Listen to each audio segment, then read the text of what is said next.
get to our next topic. Get up and get out of them relationships like that. You here, bro? All right, we are back, man. We are back. We are back.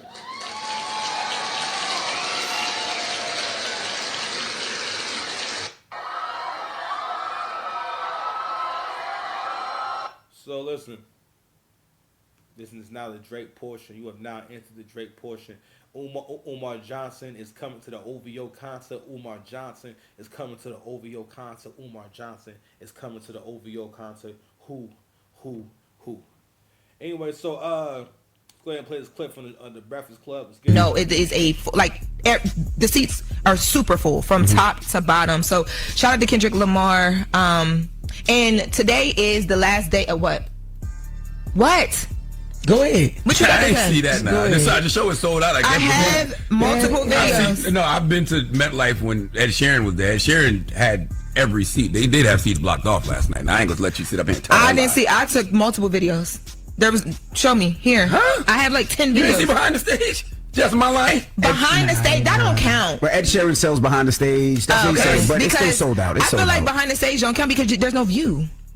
You can't see anything. They just would build the stage differently. Like if they would build the stage differently. I think I've never been to a concert where behind the stage was utilized. it's a sellout based off the amount of tickets that they Beyonce, put out. But Chris Brown, they do that. They do. They sell behind stage. being that you said they don't block off any seats, I'm like, no, that wasn't true. Now they did have a whole section. I've been to that. The shows at the MetLife Stadium in Jersey are sold out nights, and it's a real sold out crowd as well too. Because I was all. Listen, let me tell you something. So what's basically going on here? And my man Kev Talk said the same thing. Basically, they not getting that bread no more to get up there and promote that shit. You seeing a lot of people are just not really kind of going hard and going at Drake and this because everyone had to prepare a monologue for their whole thoughts on this beef, which is basically, yeah, man, you know what I mean? Like Kenny's the bull, man. That's Kenny the bull, man. You can't listen. You shouldn't fuck with him, man. He's just.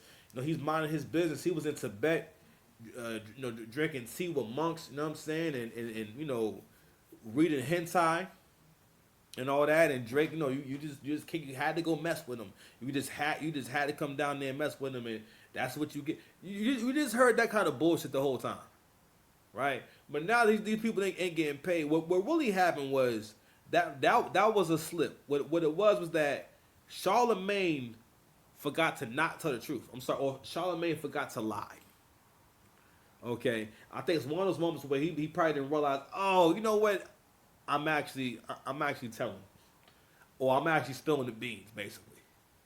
Right. So and they all kind of I think forgot.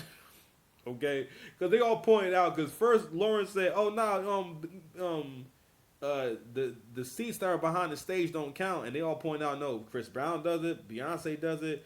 They sell those seats out. They sell those too. So if those top artists do it, why wouldn't that count? Oh, I showed y'all in a previous video. Those tickets were 60% off. And don't get me wrong, real talk. None of these things actually matter. The only reason why we're talking about this shit is because you're trying to tell me that Kendrick Lamar is a superstar that's comparable to Drake, or that he's on Drake level and or he's a better rapper than Drake. Nigga, not by a fucking long shot. Okay?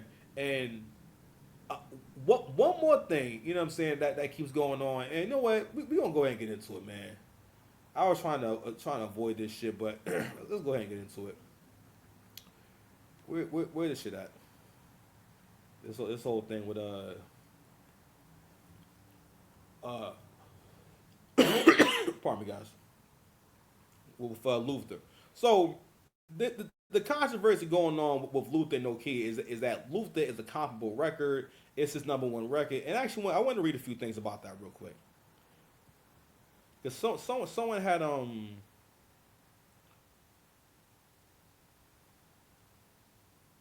me see.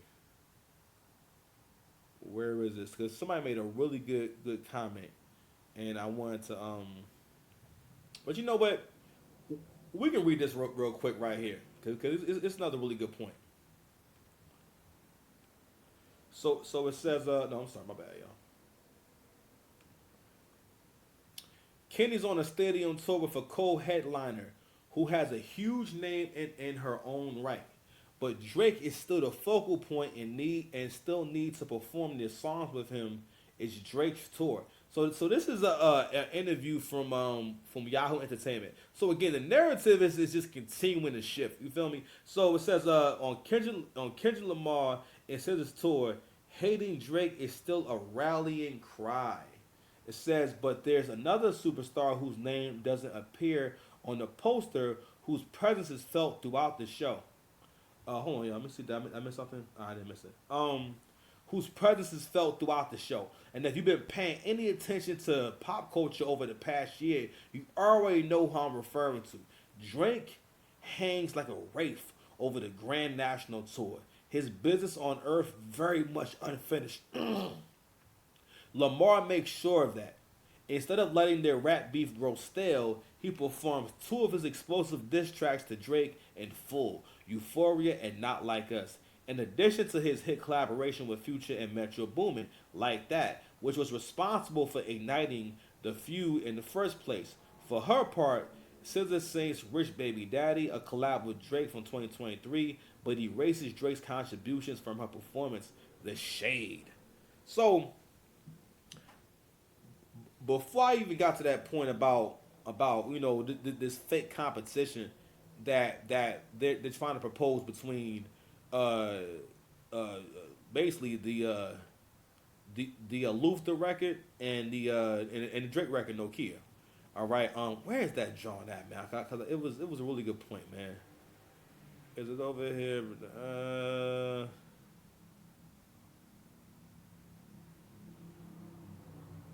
I don't know if I saved it, man. I'm mad at me. Hold on, y'all. Let me see if I saved it.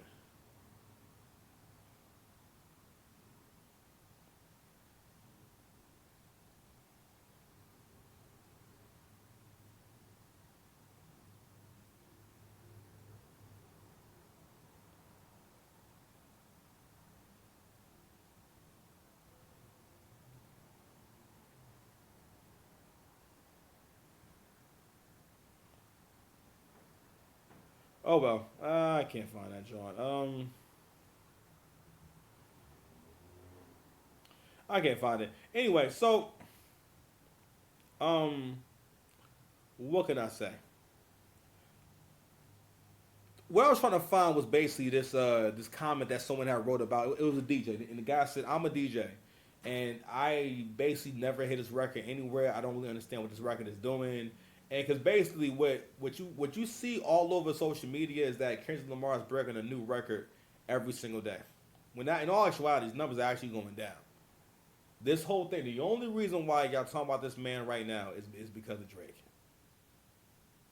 Okay, but also I wanted to, in terms of the perspectives I've heard a lot of black men talk super duper spicy. And I want to go ahead and share a clip from the Angry Man.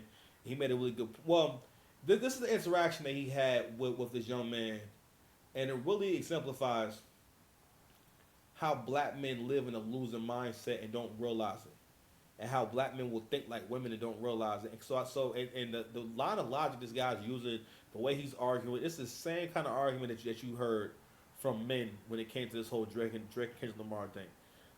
We'll be right back. Ooh. I want your body. If you love me, let me get your body. All right, we back, man. So before I get to this next video, man, I wanted to share a video from the Angry Man.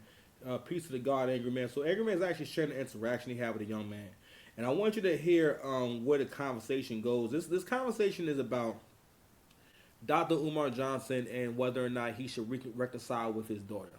So Angry Man is of the mindset, and this is kind of like watching Angry Man really helped me to kind of get a better idea what I want my life to be, and adhering or recognizing my responsibility to develop my own code of right from wrong. While I may be a Buddhist and I may be a black man, those are my reference points to what I think is right and what I think is wrong, and how I make decisions, right?